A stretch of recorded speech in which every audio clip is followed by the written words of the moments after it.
ভালোবাসার ব্যাকরণে নেই কমা, ভালো লাগার একটা কারণ তুই যে প্রাণের প্রিয়তমা।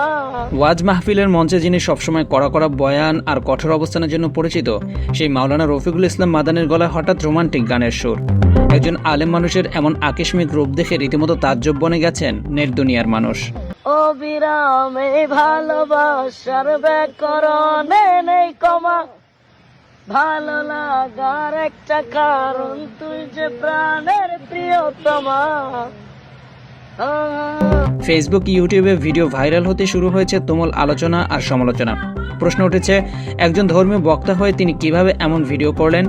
অবশেষে রোমান্স রহস্যের নেপথ্যের আসল কাহিনী নিয়ে মুখ খুলেছেন স্বয়ং মাদানি নিজেই। ফাঁস করেছেন 2.5 বছর আগের এক চাঞ্চল্যকর ইতিহাস। সম্প্রতি সামাজিক যোগাযোগ মাধ্যমে ছড়িয়ে পড়া একটি ভিডিওতে দেখা যায়, সিলেটের একটি রিসোর্টে বসে বেশ রোমান্টিক ভঙ্গিতে গান গাইছেন রফিকুল ইসলাম মাদানি, যিনি সাধারণ মানুষের কাছে শিশু বক্তা হিসেবেই বেশ পরিচিত। ভিডিওটি নিয়ে তৈরি হওয়া ধোঁয়াশার অবসান ঘটিয়ে মাদানি নিজেই নিশ্চিত করেছেন, ভিডিওটি কোনো এডিটিং বা কৃত্রিম বুদ্ধিমত্তা দিয়ে তৈরি নয়, বরং এটি শতভাগ সত্যি। তবে এর পিছনে রয়েছে এক অদ্ভুত গল্প। মাদানি জানান, 2.5 বছর আগে প্রথম বিয়ে করার পর স্ত্রীকে নিয়ে সিলেটের একটি রিসোর্টে বেড়াতে গিয়েছিলেন তিনি। সেখানে একান্ত মুহূর্তে স্ত্রীর উদ্দেশ্যে একটি সঙ্গীত গাইছিলেন, কিন্তু বিপত্তি ঘটে তখনই। মাদানির দাবি, তাদের অজান্তেই পিছন থেকে সাকালাইন শাফি নামের সিলেটের এক ব্যক্তি গোপনে এই ব্যক্তিগত মুহূর্তের ভিডিও ধারণ করেন। বিষয়টি ধরে ফেলার পর ওই ব্যক্তি নাকি রীতিমতো কসম কেটে বলেছিলেন ভিডিওটি তিনি কখনোই কোথাও প্রকাশ করবেন না।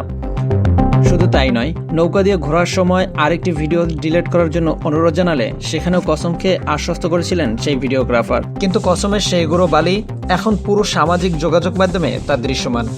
বিশ্বাসের এমন অমর্যাদা আর বেইমানির কষ্টে মাওলানা মাদানি বিগত 2 বছর ধরে সিলেটের কোনো মাহফিলের দাওয়াতই কবুল করছেন না বলে ফেসবুক পোস্টে উল্লেখ করেছেন। এদিকে একজন আলেমের এমন ব্যক্তিগত ও রোমান্টিক ভিডিও প্রকাশ্যে আসায় রাজনৈতিক প্রতিপক্ষ এবং সমালোচকদের ট্রোল বা উপহাসের শিকার হতে হচ্ছে তাকে। তবে বিষয়টিকে মোটেও গায়ে মাখছেন না এই বক্তা। উল্টো রসাত্মক ও ব্যঙ্গাত্মক ভঙ্গিতে ট্রোলকারীদের উদ্দেশ্যে তিনি লিখেছেন, পাগলের সুখ মনে মনে, কাগজ উড়ায় আর টাকা গোনে।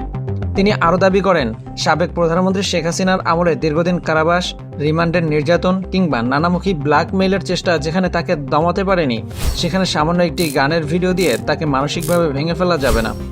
অতীতে গুনাহ থেকে বেঁচে থাকতে দ্বিতীয় বিয়ের মতো কঠিন সিদ্ধান্ত নিয়ে ব্যাপক আলোচনার জন্ম দেওয়া এই তরুণ আলেম এবার নিজের প্রথম স্ত্রীর উদ্দেশ্যে গাওয়া গান নিয়ে নতুন করে নেট দুনিয়া গরম করে রেখেছেন। তবে ওয়াজের মঞ্চের কঠোর আলেম আর রিসোর্টের রোমান্টিক গায়ক মাদানির এই দুই রূপের কোনটি দর্শক কিভাবে গ্রহণ করছে তা নিয়ে সামাজিক যোগাযোগ মাধ্যমে তর্ক বিতর্ক চলছেই। Mahadi Hasan, desk report, MT Times.